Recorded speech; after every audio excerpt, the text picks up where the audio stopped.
आखिर ये थेरेपी क्या है, कैसे इसकी शुरुआत हुई। अगर इस प्लाज्मा थेरेपी की बात करें तो जैसा कि डॉक्टर गुलेरिया ने भी बताया है कि कोविड-19 से जो लोग ठीक हो चुके हैं, उनके शरीर में संक्रमण से लड़ने वाली एंटीबॉडीज पैदा हो जाती हैं। अब ये एंटीबॉडीज हैं जो ठीक हो चुके व्यक्ति के खून से इसको सीरम को अलग किया जाता है और उसके बाद इसी ब्लड सीरम को फिर कोविड-19 के रोगी को दे दिया जाता है, उसको इंजेक्ट किया जाता है। और एंटीबॉडीज की मदद से कोविड-19 रोगी के रक्त में मौजूद वायरस को खत्म किया जा सकता है। तो ये एंटीबॉडीज जो ब्लड सीरम से आती हैं, ये उस रोगी के शरीर में वायरस से लड़ने में अहम रोल अदा कर सकती है। इसकी शुरुआत कब हुई? दरअसल 1890 वो साल था जब जर्मनी के फिजियोलॉजिस्ट एमिल वॉन बेहरिंग ने प्लाज्मा थेरेपी की खोज की थी। इसके बाद अगर आगे की बात करें तो इन्होंने कैसे खोज की थी कि डिप्थीरिया से संक्रमित खरगोश से जो सीरम प्राप्त हुआ था, उन्होंने देखा कि वो डिप्थीरिया संक्रमण को रोकने में कारगर साबित हुआ है। ये बात थी जब डॉक्टर बेरिंग ने इसकी किया और उसके बाद डॉक्टर बेरिंग को 1901 में ही चिकित्सा के लिए पहले नोबेल पुरस्कार से सम्मानित भी किया गया। ये था इतिहास प्लाज्मा थेरेपी का। लेकिन इसका प्रयोग कैसे कैसे किया गया है? दरअसल वैक्सीन की खोज होने से पहले संक्रामक रोगों के लिए इसका लगातार इस्तेमाल हुआ है। चेचक, मम्स, फ्लू के लिए भी इसका प्रयोग किया गया। ये पुरानी बात है, लेकिन अगर हम आजकल के दौर की बात करें तो भी 1900 हालांकि 1918 में यानी लगभग 100 से भी पहले साल से ज्यादा स्पेनिश फ्लू के लिए भी इसका इस्तेमाल किया गया था। आजकल के दौर की बात करें तो हम पाते हैं कि सार्स, मर्स जैसे जो महामारियां हैं, उनके इलाज में भी इसका इस्तेमाल किया गया था।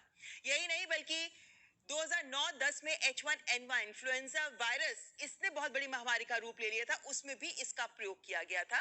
इसके बाद के सालों में भी इसका प्रयोग होता रहा। 2018 में इबोला का प्रकोप सामने आया, उसमें भी ये काफी उपयोगी साबित हुई। 2014 में तो विश्व स्वास्थ्य संगठन ने इसके लिए गाइडलाइंस भी जारी की थी।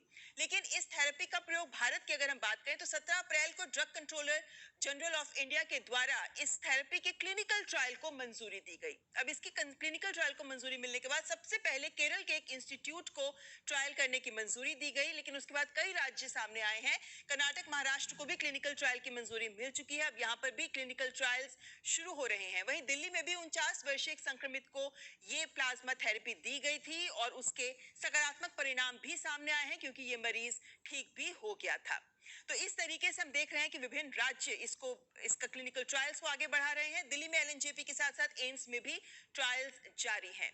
तो ये विभिन्न लोग हैं जो इस ट्रायल्स को आगे बढ़ा रहे हैं। लेकिन ये बहुत समझना जरूरी है कि टीका और प्लाज्मा थेरेपी दोनों बिल्कुल अलग चीजें हैं। टीका एक रोग निवारक कदम है, यानी वैक्सीन, और अगर किसी रोग को दूर करना है तो उससे बचाव के लिए टीका ही एक कदम है।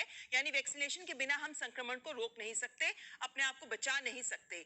लेकिन टीका बनाने के लिए भी इस भर विश्व भर में लगभग 70 ट्रायल जारी हैं, जिनमें से 5 ह्यूमन ट्रायल्स भी शुरू हो चुके हैं। कोरोना संक्रमण के बाद अगर संक्रमण आपको हो जाता है, संक्रमण ना हो इसके लिए वैक्सीनेशन जरूरी है, जो अभी टीका हमारे पास उपलब्ध नहीं है। लेकिन अगर कोरोना संक्रमण हो जाता है तो उसके बाद प्लाज्मा थेरेपी का प्रयोग किया जाता है। उस वक्त प्लाज्मा थेरेपी उपयोगी साबित होती है। यानी समझना ये जरूरी है कि प्लाज्मा थेरेपी के ऊपर अभी ट्रायल्स हो रहे हैं और ये प्लाज्मा थेरेपी के को लेकर जो गाइडलाइंस हैं, जो प्रोटोकॉल्स हैं जिनके तहत इन ट्रायल्स को किया जा सकता है, वो भी आईसीएमआर के द्वारा जारी की गई हैं। लेकिन इन सब के बीच ये समझना जरूरी है कि ये प्लाज्मा थेरेपी हर कोई नहीं ले सकता। अधिकृत संस्थान ही इसको ट्रायल के तौर पर आगे बढ़ा सकते हैं। और Indian council for medical research ने ट्वीट करके भी कहा है कि कोविड-19 बीमारी के लिए अभी कोई प्रमाणित थेरेपी नहीं है। प्लाज्मा थेरेपी पर काम चल रहा है, पर इसको प्रमाणित करने के लिए अभी कोई सबूत मौजूद नहीं है। तो प्लाज्मा थेरेपी फिलहाल एक्सपेरिमेंटल बेसिस पर इस